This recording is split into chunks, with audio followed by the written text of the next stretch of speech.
A carved stone pillar stands on a lonely hilltop in southeastern Turkey. It is almost 20 feet tall. It weighs many tons. Its surface is carved with animals, symbols, and shapes that seem to have been placed there with intention. Vultures, foxes, serpents, scorpions. Strange abstract signs that no one has fully decoded. And according to the timeline many of us were taught, it should not exist. The site is called Gobekli Tepe. It is roughly 11,600 years old. That makes it thousands of years older than Stonehenge. Thousands of years older than the Great Pyramid of Egypt. Older than the first cities of Mesopotamia. Older than the first writing systems. Older than the settled agricultural world that textbooks once told us made monumental architecture possible. Yet there it is, not a pile of rough stones, not a simple camp, a planned ritual complex, carved from limestone, arranged in circles, and then deliberately buried by the same ancient hands that built it. That one hilltop does not prove that a lost Ice Age civilization once existed, but it does something almost as important. It shows that the story of human beginnings is not finished. And for writer Graham Hancock, Gobekli Tepe is not an isolated curiosity. It is a clue. For more than 30 years, Hancock has argued that human history may contain a forgotten chapter, a sophisticated culture, perhaps not industrial in the modern sense, but advanced in astronomy, navigation, architecture, and sacred knowledge. A culture that lived before recorded history, near the end of the last Ice Age, and was destroyed by catastrophe. Most archaeologists reject this idea. They say there is no city, no clear artifact, no inscription, no unquestionable evidence of the kind of civilization Hancock describes. They argue that the monuments he points to can be explained by the creativity and intelligence of local ancient people without needing a vanished global source. And they may be right, but the question does not disappear. Why do flood stories appear in so many distant traditions? Why do certain astronomical numbers recur across myths separated by oceans and millennia? Why are the oldest megalithic sites sometimes more mysterious than the later ones? Why does so much of the land where Ice Age people actually live now lie under the sea? Tonight, we are not here to force a verdict. We are here to walk slowly through the evidence. We will look at the drowned coastlines, the younger Dryas catastrophe, the flood myths, the monuments, the numbers, the maps, and finally, the case against the theory. Where the evidence is strong, we will say so. Where it is weak, we will say that too. And where the record falls silent, we will allow that silence to remain. So settle in. Let the modern world grow quiet for a while. Because the story begins not in Egypt, not in Mesopotamia, and not in any written record. It begins in deep time. It begins when the world looked nothing like the world we know. This is not a trial. It is not a manifesto. It is not an attempt to declare that every mystery has one hidden answer. The best way to approach this subject is with patience. Some claims about the ancient world are exaggerated. Some are built on coincidence. Some survive because they sound exciting, not because they are well supported. But other questions remain open because the evidence is incomplete, because the landscape has changed, or because the people who left the clues did not leave explanations. History is not a smooth road leading from primitive to advanced, from darkness to light, from ignorance to science. It is broken. It is interrupted. It is full of losses. Libraries burn. Cities sink. Coastlines vanish. Languages die. Knowledge can survive in one generation and be gone in the next. The ancient world did not preserve itself for us. We reconstruct it from fragments. A shard of pottery. A carved stone. A buried floor. A coastline now beneath 60 meters of water. A myth repeated in a language whose original speakers are long gone. And every fragment carries a danger. If we ignore it, we may miss something important. If we overread it, we may create something that was never there. That tension sits at the center of Graham Hancock's work. His critics say he connects dots that do not belong together. His supporters say the academic world dismisses anomalies too quickly. Both sides, at their best, are asking for the same thing: evidence. But evidence does not always arrive in the shape we want. A lost civilization, if it exists at the end of the Ice Age, would not necessarily leave skyscrapers, steel tools, or electric machines. It might leave stone alignments, mythic memories, astronomical traditions, and knowledge carried by survivors into later cultures. That is the claim. It is difficult to prove. It is also difficult to fully dismiss when so much of the relevant world is still unexplored. So for this journey, we will use a simple rule. We will not treat questions as answers, but we will not treat unanswered questions as meaningless. We will hold each piece carefully. And the first piece is geography. Because before we ask what ancient people built, we have to ask where they lived. To picture that world, do not imagine a single frozen wasteland. Imagine variety. The great ice sheets dominated the north, but beyond them were grasslands, river systems, lakes, forests, and coastal plains. Animals moved across land bridges that no longer exist. Human groups followed them, camped near water, gathered plants, hunted, traded, and learned the seasonal rhythms of territories that have now vanished from the map. In places where the modern sea is shallow, what we call the seabed was once a living world. It had horizons, paths, fires, and memories. This matters because archaeology is shaped by survival. Stone survives better than wood.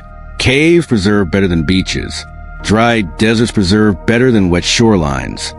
A group living in a limestone shelter may leave tools that last for tens of thousands of years. A group living in a rich coastal camp may leave fish bones, wooden posts, baskets, boats, nets, and houses that vanish almost completely. The record is not neutral. It favors certain places and punishes others. In that sense, the deep past may be biased against exactly the people we most want to know about: skilled coastal navigators, fishers, and traders. If they built with wood, reed, skin, or earth, their material world would be fragile. If their settlements sat beside rivers that later became estuaries, they may now be under meters of sediment. If waves broke over their homes for centuries, the evidence may be scattered beyond recognition. So when we ask whether complex Ice Age societies could have existed, we should remember that our map of evidence is incomplete. It is not just incomplete in the ordinary way all history is incomplete. It is geographically incomplete. Some of the most important pages may be soaked, buried, and unread. 21,000 years ago, Earth was locked in the cold grip of the last glacial maximum. Huge ice sheets covered much of North America and northern Europe. Glaciers held so much water that the global sea level was far lower than it is today. In many places, the ocean stood more than 300 feet below its modern position. In some estimates, close to 400 feet lower. This changed the shape of the planet. The maps we carry in our minds are modern maps. We imagine coastlines as fixed borders. We imagine islands as islands, seas as seas, and continents as the stable stage on which human history unfolds. But at the end of the Ice Age, the world map was different. Britain was not an island. It was connected to Europe by a broad plain now known as Doggerland. That lost landscape had rivers, animals, forests, and human groups moving across it for thousands of years. Today it lies beneath the North Sea. The Persian Gulf was not always a gulf. During periods of low sea level, it was a broad valley, watered by rivers, with land where there is now open water. The same is true in many shallow coastal regions across the world.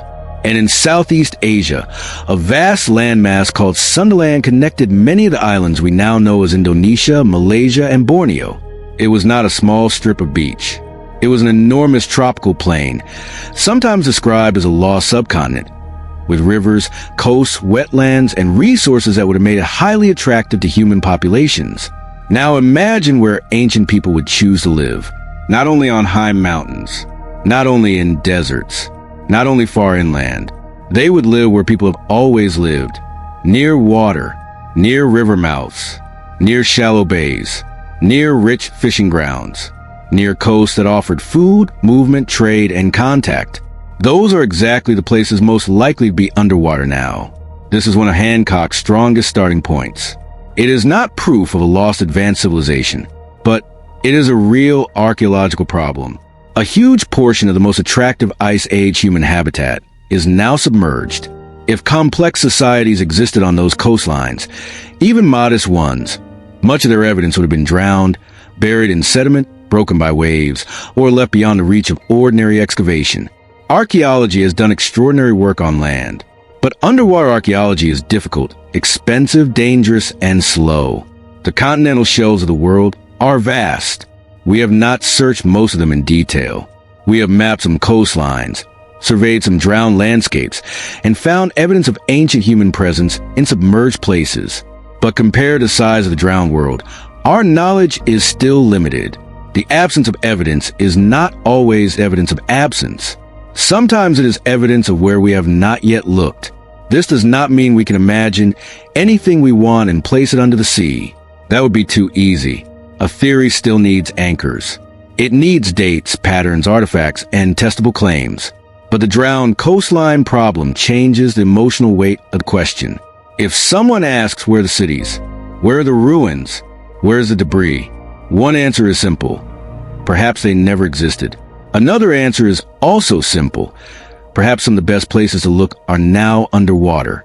To understand why that matters, we have to move from geography to catastrophe. Because the end of the Ice Age was not a gentle curtain closing. It was violent, unstable, full of sudden reversals. And one event in particular sits at the center of Hancock's lost civilization argument. The younger Dryas is especially important because it sits near a threshold. Before it, humans had already spread widely across the planet. They had art, tools, ritual, trade networks, and deep knowledge of animals and landscapes.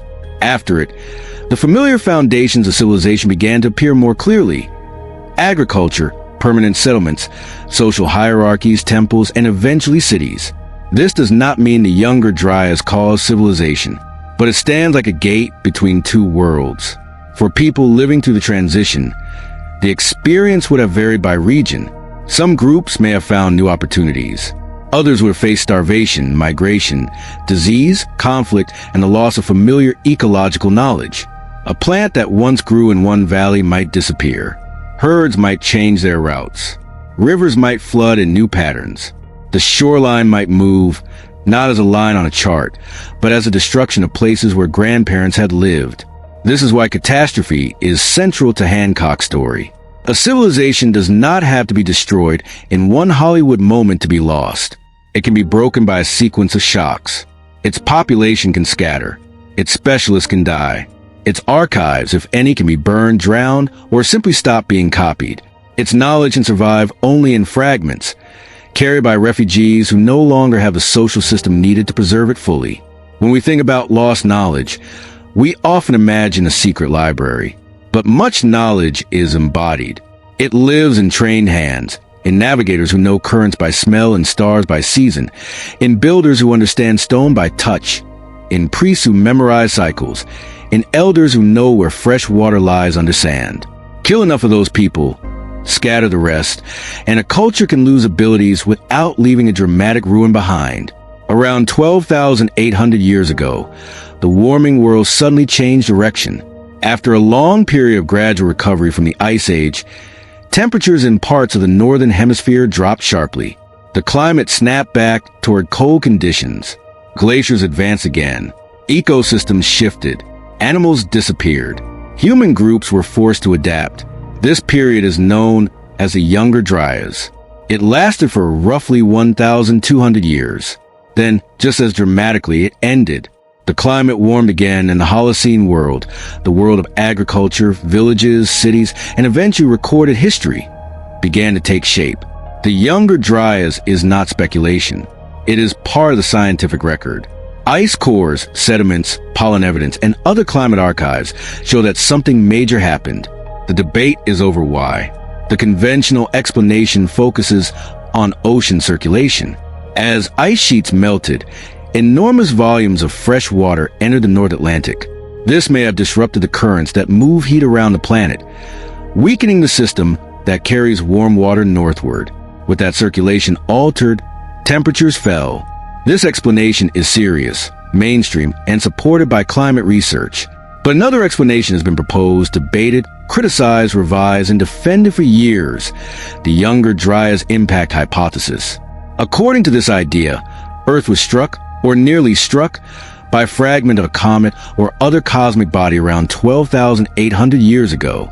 The impacts, airbursts, fires, dust, and atmospheric effects may have helped trigger the sudden cooling and widespread environmental disruption. Supporters of the hypothesis point to unusual markers found at or near the Younger Dryas boundary in some locations.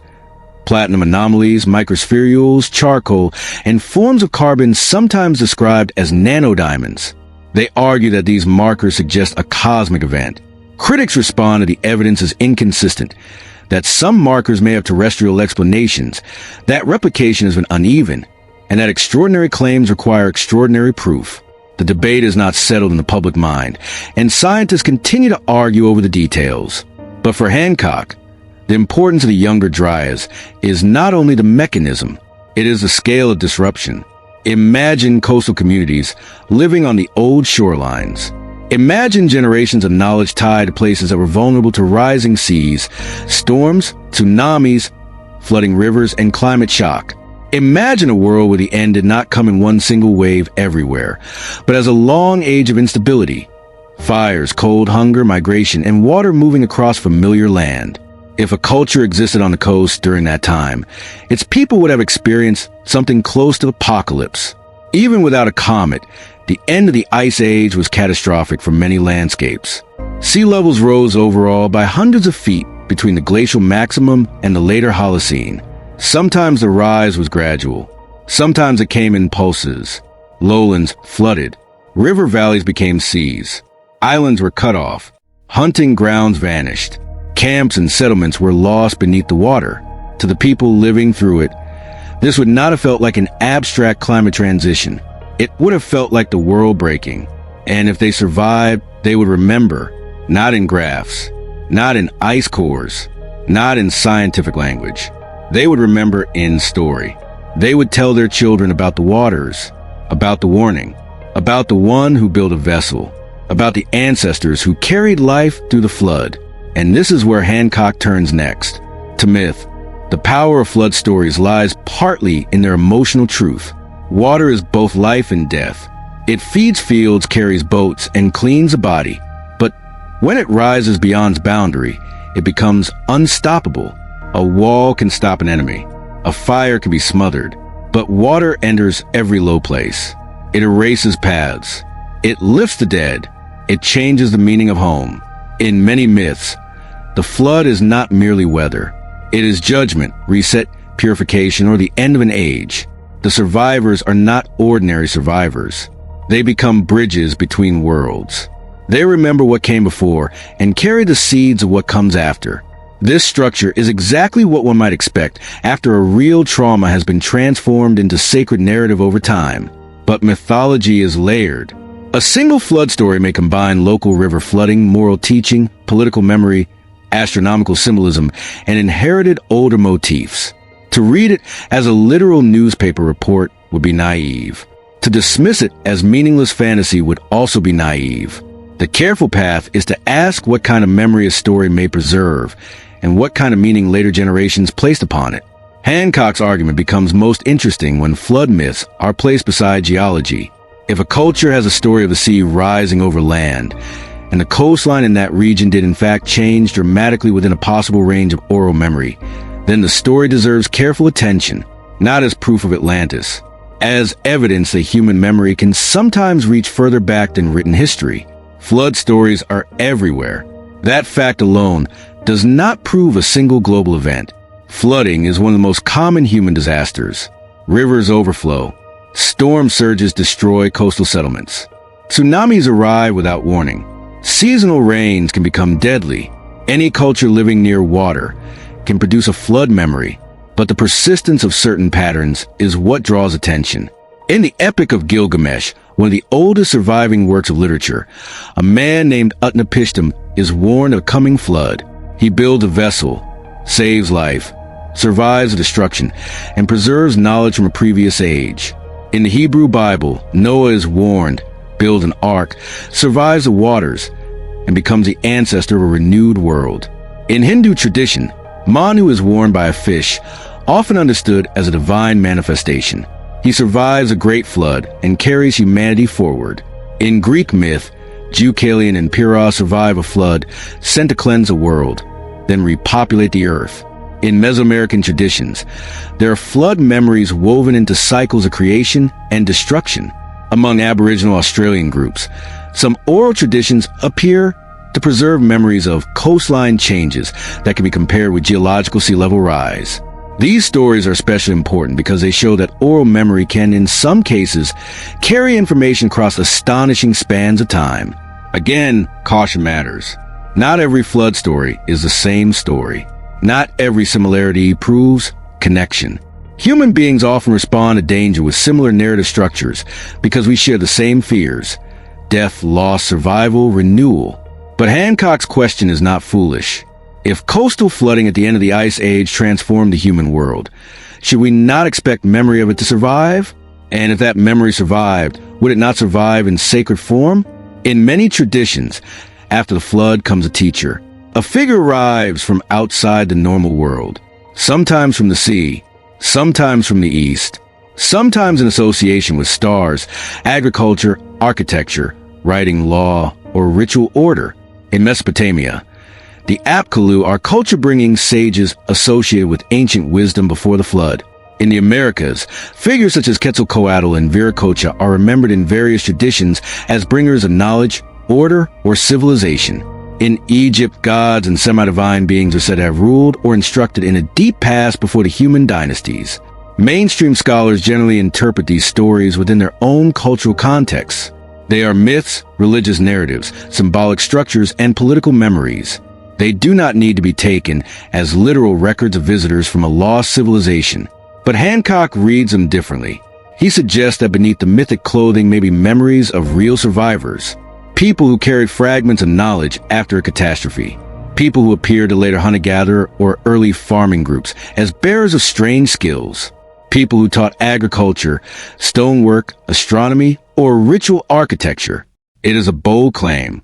The difficulty is that myths do not behave like documents. They change. They absorb local beliefs. They use symbols. They exaggerate. They speak in the language of gods, not field reports. Still, myths are not nothing. They are memory under pressure. They may preserve geography. They may preserve disasters. They may preserve the names of peoples, migrations, and events transformed by centuries of retelling. The problem is interpretation. How much history can be recovered from myth before we begin to invent it? That question has no simple answer. But if we move from myth back to stone, we find the case becomes more concrete. Because around the same time that the younger Dryas ends, something extraordinary appears in the archaeological record. A hilltop in Turkey, massive pillars, and a site that changed the accepted timeline. If you are finding this journey worthwhile, a quiet subscription to the channel helps us continue making calm, evidence-focused history stories like this. Now, let us keep going. The pillars themselves are not random stones. Many are shaped like giant T-forms, with carved arms and hands suggesting stylized human bodies. They stand in circles as if gathered around a center. Some animals appear dangerous or charged with symbolic force. Snakes, boars, foxes, vultures, scorpions. These are not scenes of daily life in the simple sense. They feel ritualized. They feel selected. One of the most striking points is labor organization. Quarrying, shaping, transporting, and raising multi-ton pillars requires planning. It requires a shared purpose. It requires food for workers, leaders, or coordinators, technical skill, and a reason powerful enough to bring people together. Whether that reason was religion, seasonal gathering, ancestor worship, initiation, or social alliance, it was strong. The site also complicates the word civilization. If by civilization we mean cities, writing, states, and kings, Gobekli Tepe may not qualify. But if we mean large-scale cooperation, symbolic architecture, shared ritual, and specialist knowledge, then something deeply sophisticated was happening there. The builders may not fit our categories because our categories were made from later societies. For Hancock, this is the opening. He does not need Gobekli Tepe to look like Rome or Egypt. He needs it to show that monumental knowledge existed earlier than expected, close to the aftermath of the Younger Dryas, in a region central to the later rise of agriculture. The site becomes a possible receiving point, a place where survivors, teachers, or inherited ideas could have taken root. Gobekli Tepe does not look like the beginning of something. It looks like the mature expression of a tradition we have not yet found. The site sits in southeastern Turkey, not far from the city of Sanliurfa. For years, the hill did not attract the attention it deserved. It looked like a natural rise scattered with stones. But when serious excavation began under the direction of German archaeologist Klaus Schmidt, the hill began to reveal an astonishing secret. Beneath the soil were circular and oval enclosures built with large T-shaped limestone pillars. Some of these pillars weigh many tons. Their surfaces are carved with animals and symbols. The arrangements are deliberate. The scale is monumental, and the date is shocking. Around 9600 BC. This is before the traditional emergence of fully settled farming communities in the region. The people who built Gobekli Tepe are generally described as hunter-gatherers, though that term can mislead us if we imagine them as simple or incapable. Hunter-gatherer societies can be highly sophisticated. They can possess deep ecological knowledge, complex ritual life, long-distance networks, and impressive organization. Still, Gobekli Tepe forced a reconsideration. For a long time, many textbooks presented a simple sequence. First, agriculture, then settled villages, then surplus food, then social complexity, then temples. Gobekli Tepe suggested that ritual may have come first, or at least that the relationship between ritual, settlement, and agriculture was more complicated than expected. For mainstream archaeology, the site is revolutionary but not supernatural. It shows that local people in the region were capable of organizing labor and building monumental spaces before the full agricultural revolution. It does not require a lost civilization. It expands our understanding of hunter-gatherers. For Hancock, it points to something else. He sees the site as a possible inheritance, a place where survivors of an earlier tradition may have transmitted knowledge to local groups.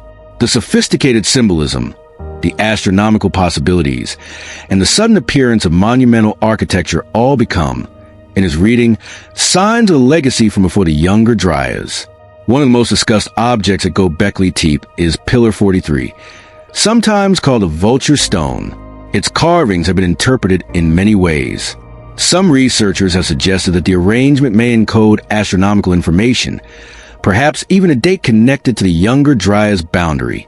This interpretation remains debated. It is not accepted as settled fact, but it is exactly the kind of ambiguity that makes the site powerful in the public imagination. The carvings are clearly meaningful. The problem is that we do not know the language of that meaning.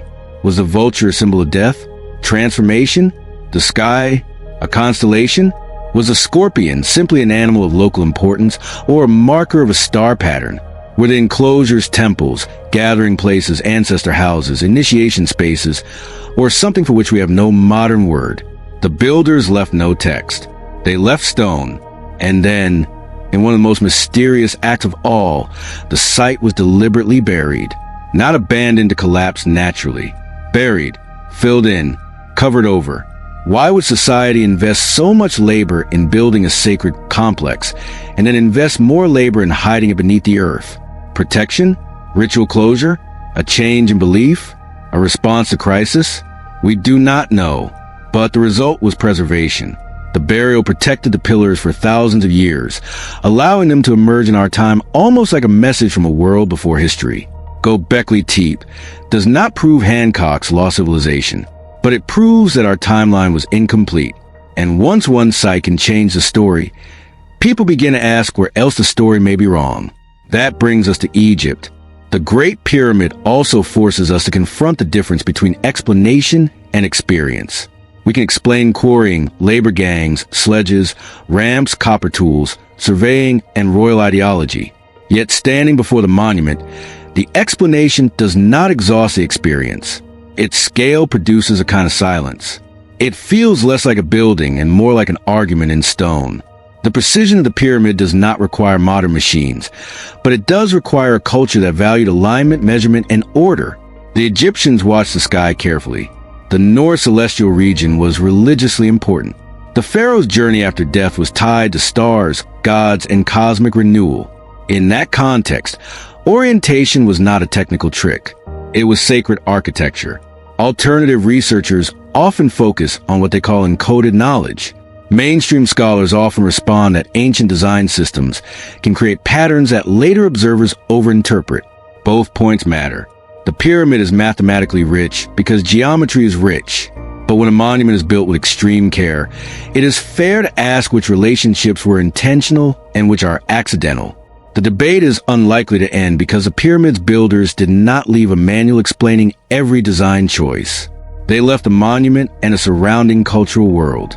Egyptologists read that world through archaeology, texts, and comparative development.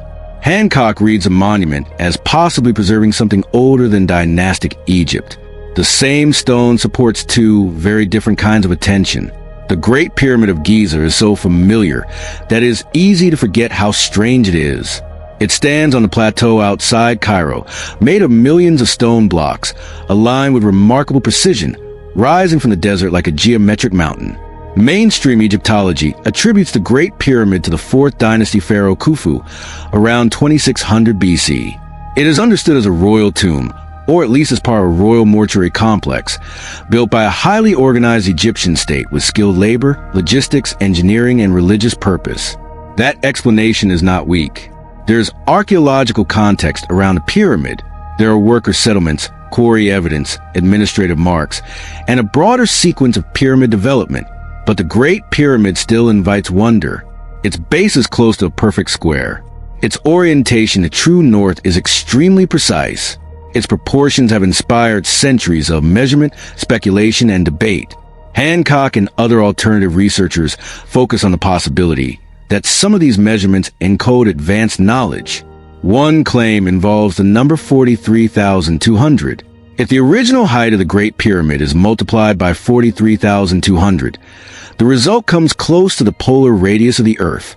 If the base perimeter is multiplied by 43,200, the result comes close to the equatorial circumference of the Earth. The number 43,200 is connected to precession, the slow wobble of Earth's axis that changes the position of the equinoxes over long cycles of time. To Hancock, this is not random. It suggests that the pyramid may preserve astronomical and geodetic knowledge inherited from a much older tradition. Mainstream scholars are not convinced. They argue that pyramid measurements can be selected and interpreted in ways that produce impressive results. They point out that ancient Egyptian builders used their own units, their own design methods, and symbolic concerns that do not require global Earth measurements. The slope and proportions of the pyramid may produce mathematical relationships without the builders intending all of them. This is a recurring problem in ancient mysteries. A monument can contain a real pattern, but the meaning of that pattern is not always clear. Precision does not automatically equal law of civilization. Ancient people were capable of precision. They watched the sky carefully. They surveyed land. They aligned temples.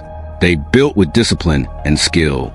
Still, the Great Pyramid remains difficult to reduce to a simple explanation. Its inner chambers, shafts, mass, orientation, and symbolic placement on the Giza Plateau continue to attract serious and speculative attention alike. And then there is the Sphinx. The Sphinx is not only a monument, it is a geological surface. Every crack, hollow, repair block, and weathered wall is part of the evidence.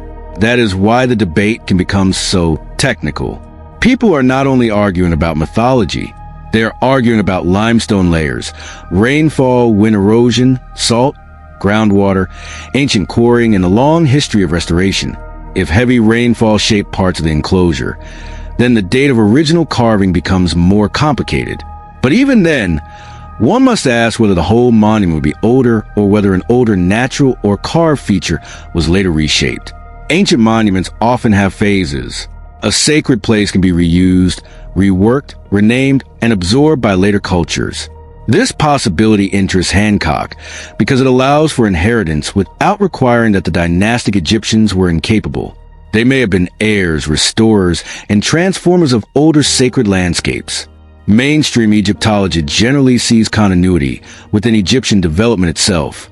But the notion of sacred landscapes being reused is not strange. It happens across the world. What makes the Sphinx powerful is a combination of uncertainty and fame. It is one of the most recognized monuments on Earth, yet the details of its origin, face, repair history, and erosion remain debated in public imagination. It looks like a guardian of certainty, but it has become a guardian of questions. The Great Sphinx lies near the pyramids, carved from the limestone bedrock of the Giza Plateau. A lion's body, a human head, a monument of power, silence, and erosion. The conventional dating places the Sphinx in the Old Kingdom, often linked to the reign of Pharaoh Khafre, around 2500 BC. But in the 1990s, geologist Robert Schoch argued that the erosion patterns on the Sphinx enclosure suggested exposure to prolonged rainfall, not merely wind and sand. If true, this could imply that the core body of the Sphinx is older than conventional date, perhaps reaching back to a wetter period in Egypt's climate. This is one of the more famous geological arguments used by Hancock. It is important to state it carefully. Schoch's view is not the mainstream archaeological position. Many Egyptologists and geologists disagree with his interpretation. They offer other explanations involving limestone weathering, groundwater, salt exfoliation, repair phases, and local conditions. But the debate has persisted because the monument is physically complex. The Sphinx has been repaired, buried, exposed, restored, and weathered across thousands of years. Separating original erosion from later damage is difficult. If the rainfall argument were correct, it would raise a serious question. Who carved the original Sphinx and when? Egypt had wetter periods before the Old Kingdom. The Sahara was not always the desert we know. During the African humid period, grasslands, lakes, animals, and human communities existed across regions now barren. Hancock sees the Sphinx as another possible remnant of a much older tradition, later inherited and reworked by dynastic Egypt. Mainstream scholars see no need for this. They place the monument within the known development of Egyptian kingship, solar religion, and pyramid complex architecture. The Sphinx therefore becomes a symbol of the larger debate. One side sees continuity from known Egyptian culture. The other sees a deeper layer beneath that culture. And the stone itself does not speak. It only erodes. Numbers are among the easiest things to misuse and among the hardest things to ignore. Once we begin searching for them, patterns appear everywhere. But ancient cultures did use numbers with care. Calendars, rituals, temple alignments, myths, and royal ceremonies often depended on numerical order. To assume that all numerical patterning is accidental would be as careless as assuming all of it is intentional.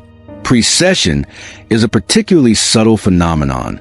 A culture can track the sun's yearly path with simple tools. It can mark solstices and equinoxes with horizon observations. But noticing the slow drift of stars across centuries requires continuity. It requires records, oral or written. It requires a tradition that cares about the sky not only for seasons, but for deep cycles of time. This is why the recurrence of 432 and related numbers fascinates people. The number is not as obvious as 10, 12, or 40. It does not arise from fingers or months as easily. When it appears in cosmological contexts, especially connected with world ages or heavenly order, it invites investigation. Whether that investigation proves transmission is another matter. A careful viewer should hold two ideas at once. First, ancient people were capable of complex astronomy without help from a lost civilization. Second, the transmission of astronomical knowledge through myth is possible and worthy of study. The question is not whether ancient people knew the sky. They did. The question is how old some of that knowledge may be and how far it traveled. Some of Hancock's most intriguing arguments do not come from stone. They come from numbers. Not just any numbers, but numbers associated with the slow movement of the heavens. Earth does not spin like a perfectly fixed top. Its axis slowly wobbles over long periods. This movement is known as axial precession. Because of it, the positions of the equinoxes shift gradually against the background stars. A commonly used approximation is that the equinoctial point moves 1 degree every 72 years.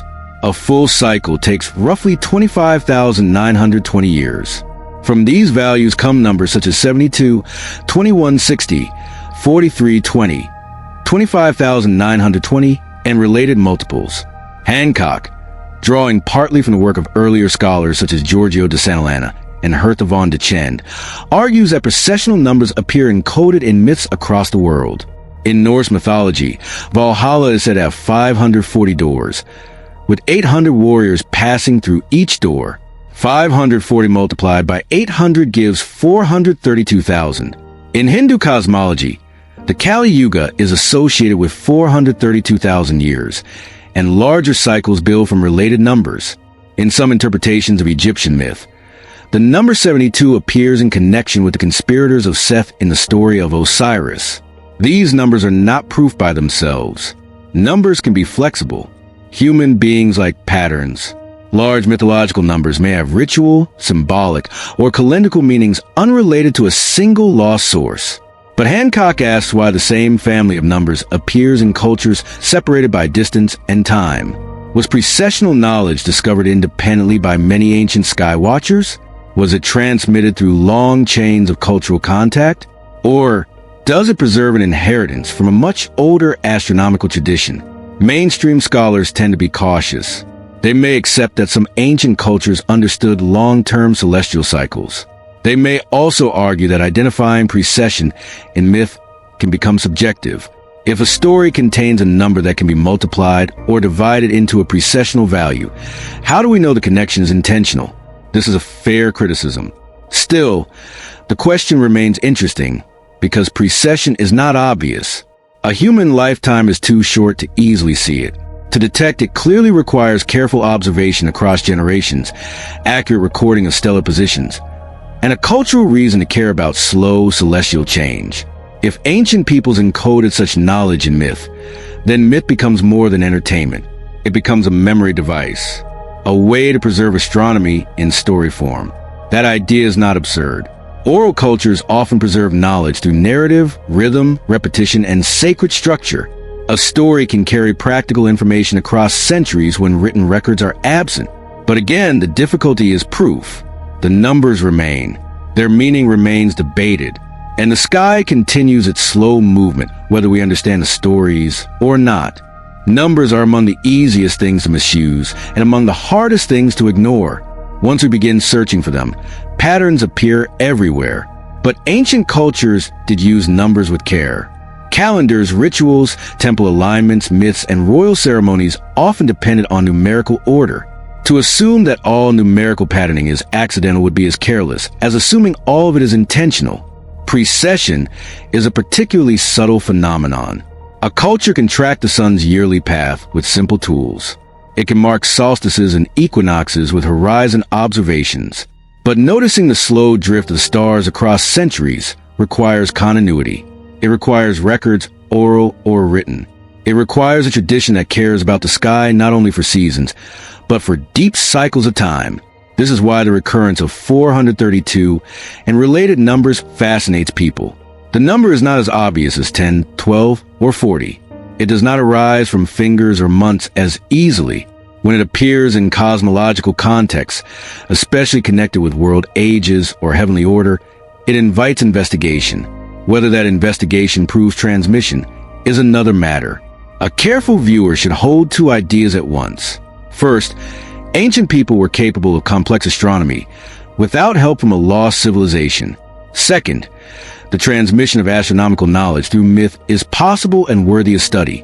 The question is not whether ancient people knew the sky. They did. The question is how old some of that knowledge may be and how far it traveled. Some of Hancock's most intriguing arguments do not come from stone. They come from numbers. Not just any numbers, but numbers associated with the slow movement of the heavens. Earth does not spin like a perfectly fixed top. Its axis slowly wobbles over long periods. This movement is known as axial precession. Because of it, the positions of the equinoxes shift gradually against the background stars. A commonly used approximation is that the equinoctial point moves 1 degree every 72 years. A full cycle takes roughly 25,920 years. From these values come numbers such as 72, 2160, 4320, 25,920, and related multiples. Hancock, drawing partly from the work of earlier scholars such as Giorgio de Santillana and Hertha von Dechend, argues that precessional numbers appear encoded in myths across the world. In Norse mythology, Valhalla is said to have 540 doors, with 800 warriors passing through each door. 540 multiplied by 800 gives 432,000. In Hindu cosmology, the Kali Yuga is associated with 432,000 years, and larger cycles build from related numbers. In some interpretations of Egyptian myth, the number 72 appears in connection with the conspirators of Seth in the story of Osiris. These numbers are not proof by themselves. Numbers can be flexible. Human beings like patterns.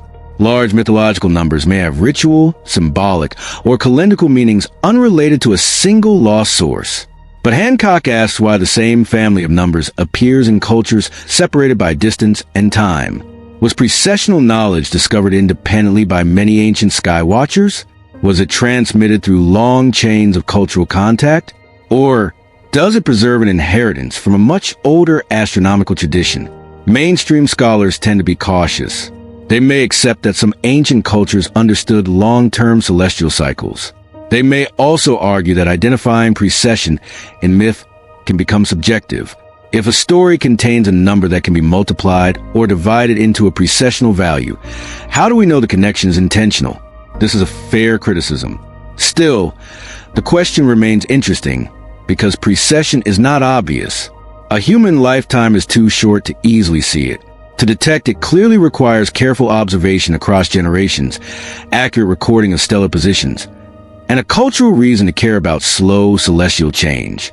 If ancient peoples encoded such knowledge in myth, then myth becomes more than entertainment. It becomes a memory device, a way to preserve astronomy in story form. That idea is not absurd. Oral cultures often preserve knowledge through narrative, rhythm, repetition, and sacred structure. A story can carry practical information across centuries when written records are absent. But again, the difficulty is proof. The numbers remain. Their meaning remains debated. And the sky continues its slow movement, whether we understand the stories or not. The strongest critics of Hancock are not simply defending textbooks. Many are field archaeologists who have spent their lives studying ancient people with care. They object because evidence matters, context matters, and local cultural development matters. To them, the lost civilization theory risks turning real achievements of ancient societies into footnotes of a speculative master story. This concern should be taken seriously. When we look at Egypt, we should first understand Egypt. When we look at Gobekli Tepe, we should first understand the communities of Anatolia and the Fertile Crescent. When we look at Maya astronomy, we should understand Maya intellectual traditions. A global theory should not flatten local histories into echoes of one vanished source. At the same time, archaeology itself is not static. New discoveries change models. Sites older than expected are found. Human movement turns out to be more complex. Technologies appear earlier than once believed. The existence of academic caution does not mean all caution is correct forever. It means claims must earn acceptance through evidence. The best version of this debate is not believers versus gatekeepers. It is a tension between imagination and discipline. Imagination asks the question that opens a door. Discipline decides whether there is actually a room behind it. Without imagination, fields grow stale. Without discipline, they drift into fantasy. A serious journey through this subject must include the strongest objections. The first objection is simple and powerful. No lost Ice Age city matching Hancock's proposed civilization has been found. No clear writing system. No unmistakable toolkit. No harbor, archive, workshop, cemetery, or settlement layer that demonstrates a globe-spanning advanced culture before the known rise of civilization. Civilizations leave debris. They leave trash, bones, tools, trade goods, disease patterns, construction layers, and environmental traces. Archaeologists are very good at finding small things. If a sophisticated lost civilization existed, critics ask, where is its material signature? Hancock responds that much may be underwater, destroyed, or misidentified. That is possible in principle, but possibility is not proof. The second objection is methodological. Alternative history often connects distant cultures through similarities. Pyramids in Egypt and Mesoamerica, flood myths in many places, sacred numbers in different traditions, megalithic construction across continents. But similar human problems can produce similar solutions. Pyramids are stable structures. Floods are common disasters. The sky is visible to everyone. Ritual centers often use geometry because geometry is powerful, memorable, and sacred. Connection must be demonstrated, not assumed. The third objection concerns what scholars call hyperdiffusionism, the idea that major cultural achievements must have spread from one advanced source rather than arising independently in different places. This approach has a troubling history. In earlier centuries, some writers used it to deny the ingenuity of non-European peoples, claiming that impressive monuments must have been built or inspired by outsiders. Hancock explicitly rejects racist interpretations and argues that his lost civilization could have influenced many peoples without diminishing them. Still, critics warn that the structure of the argument can unintentionally echo older patterns. That criticism deserves attention. Ancient Egyptians, Maya, Mesopotamians, Andean peoples, and many others were fully capable of extraordinary achievement. We do not need a lost master culture to explain human brilliance. The fourth objection is unfalsifiability.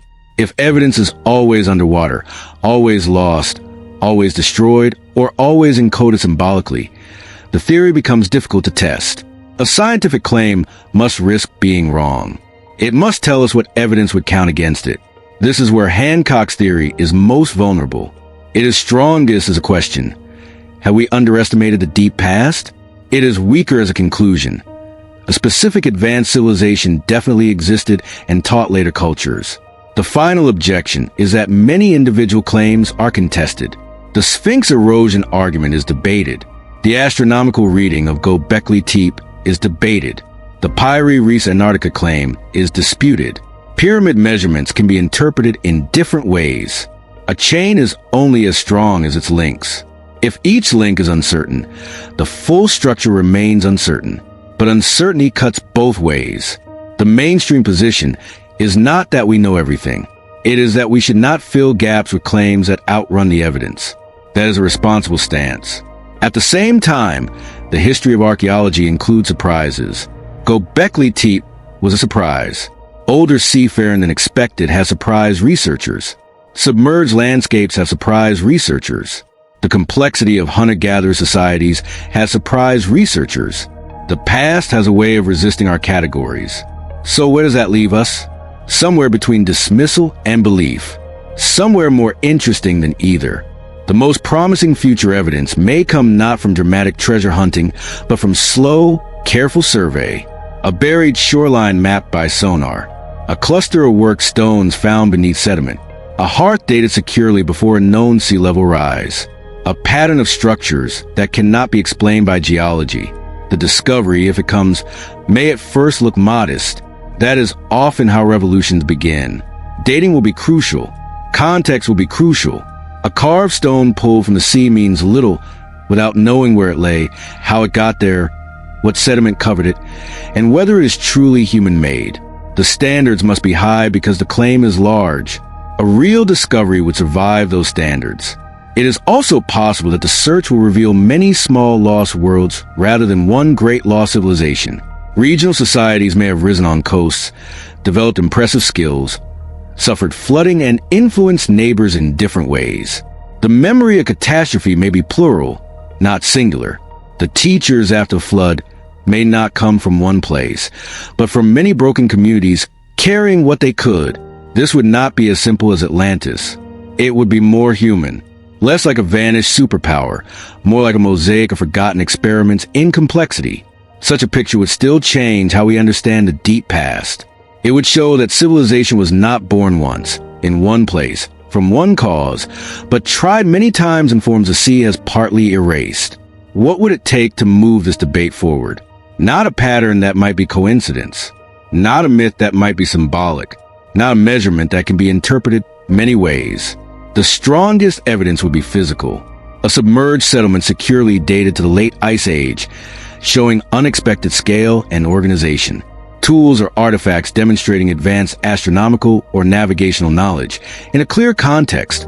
A workshop, a harbor, a carved inscription. A sequence of occupation layers showing continuity from before the younger Dryas into later cultures. It would not have to look like a modern city. It would only have to be unmistakable. Underwater archaeology may be the key. The continental shelves are enormous. The Java Sea, the Persian Gulf, the Mediterranean margins, the Indian coastline, the Caribbean shelves, the drowned plains of the North Sea. These are not empty spaces. They were landscapes. Some were habitable for thousands of years. Searching them properly requires sonar, sediment coring, underwater excavation, remote vehicles, careful dating, and patience. The technology is improving. Every decade, we are better able to see beneath shallow seas, map buried channels, identify ancient coastlines, and examine sites that were once unreachable. Perhaps what we find will support the mainstream view. Many local societies growing independently in complexity after the Ice Age. Perhaps we will find something unexpected. Perhaps the answer will be neither a lost global civilization nor a simple textbook timeline, but a more complex web of regional innovations, migrations, catastrophes, and forgotten experiments. That may be the most realistic possibility. Human history is not one straight ladder. It is a branching tree. Some branches grow, some are cut off, some leave seeds, some disappear without leaving names. A culture can be advanced in one domain and simple in another. A people can track stars with precision and still use stone tools. A society can build monuments without writing. A civilization can possess deep knowledge of the sea and leave little behind on land. Our categories may be too rigid. The lost civilization question may be less about finding Atlantis and more about learning humility. The people before history were not failed versions of us. They were fully human, observant, inventive, spiritual, capable of patience on a scale that modern life rarely demands. They watched the sky without electric light. They memorized coastlines without maps. They carried stories for generations. They cut stone, followed animals, buried their dead, named the stars, and survived climate changes that would terrify any modern society. Whether Hancock's larger theory is right or wrong, that lesson remains. We have underestimated the deep past before. We may do so again. Before we leave the subject, gather the pieces one more time. First, the geography. The world of the Ice Age was larger in the places that mattered most to human settlement. Coastlines lay far beyond their modern positions. Plains, valleys, and river mouths that could have supported communities are now beneath the sea. This does not prove that a lost civilization existed there, but it proves that the archaeological record is missing a vast and important landscape. Second, the catastrophe. The younger Dryas marks a dramatic climatic disruption near the threshold between the Ice Age and the world that followed. Whether caused by meltwater, impact, or a combination of forces, it brought severe stress to human and animal populations. In a world already changing through rising seas, such disruption could have shattered vulnerable societies. Third, the myths. Flood traditions appear across cultures, often with survivors, warnings, vessels, and knowledge carried into a renewed age. These stories are not scientific reports, but they may preserve memory. At the very least, they show that ancient people thought deeply about destruction and renewal. Fourth, the monuments. Gobekli Tepe demonstrates that monumental ritual architecture existed earlier than once expected. The Great Pyramid and the Sphinx continue to inspire debate about precision, astronomy, erosion, and inheritance. None of these monuments alone proves a lost civilization, but each asks us to be careful with assumptions. Fifth, the numbers and maps. Processional values and old cartographic puzzles remind us that knowledge can travel in strange ways. It can be encoded, copied, misunderstood, preserved, and lost. Human beings have always used story, symbol, and image to carry what mattered. Finally, the objections. They are real. The lack of direct material evidence is a serious problem for Hancock's strongest claims. Local cultures deserve credit for their own achievements. Coincidence must not be mistaken for proof. A theory that cannot be tested must remain a question, not a conclusion. And maybe that is the right place to leave it. Not solved, not dismissed, held carefully. The past is not obligated to give us simple answers. Sometimes it gives us a hill that should not have been ignored. Sometimes it gives us a myth that sounds like geology.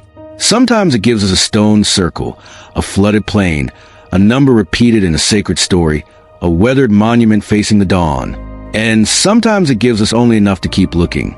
Let the debate grow quiet now, not because it is unimportant, but because the night does not need a verdict. The stones have waited for thousands of years. They can wait a little longer. The sea has covered its secrets for longer than any empire has stood. It is not in a hurry. Imagine the world at the end of the Ice Age. A cold wind moving over a plain that is now underwater. Fires burning near a river mouth. People watching stars without knowing that one day their homeland will become a seabed. Children learning stories from elders, hunters returning at dusk, the horizon wider than ours, the coastline farther away, the future unknowable. Then imagine time passing, the water rising, the old paths disappearing, the survivors moving inland with memories too heavy to carry plainly. Over generations, the memories become sacred.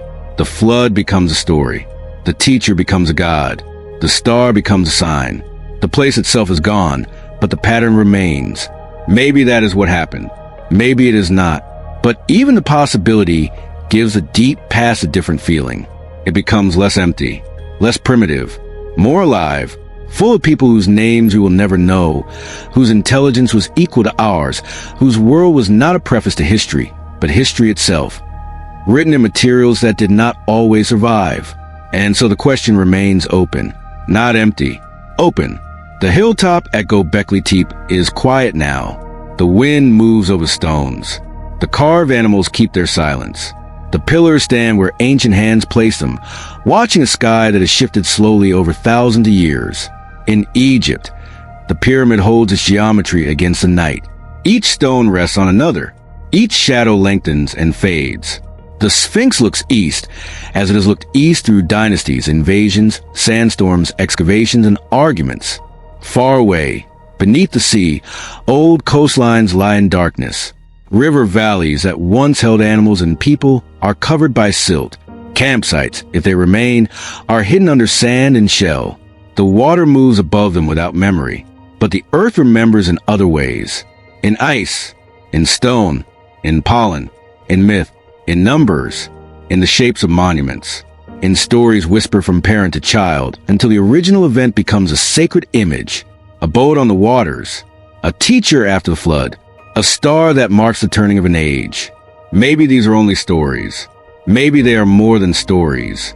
For now, we do not have to decide. We can let the evidence rest where it is.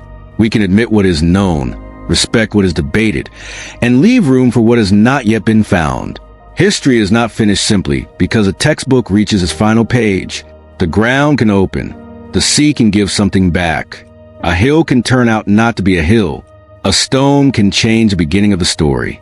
You have walked a long way tonight, through drowned plains and ancient skies, through flood memories, silent monuments, careful objections, and questions older than writing. There is nothing more required of you now. The stones will keep. The sea will keep. The questions will still be here tomorrow. Let the images fade gently. The hilltop grows dark. The stars appear one by one. The ocean covers the old roads. And somewhere beneath that water, whether they're ruins or only sand, the past remains patient. Thank you for watching Silent History. If this journey was valuable to you, please like the video and subscribe for more calm journeys through the ancient world. Because history is silent, but evidence speaks. Good night.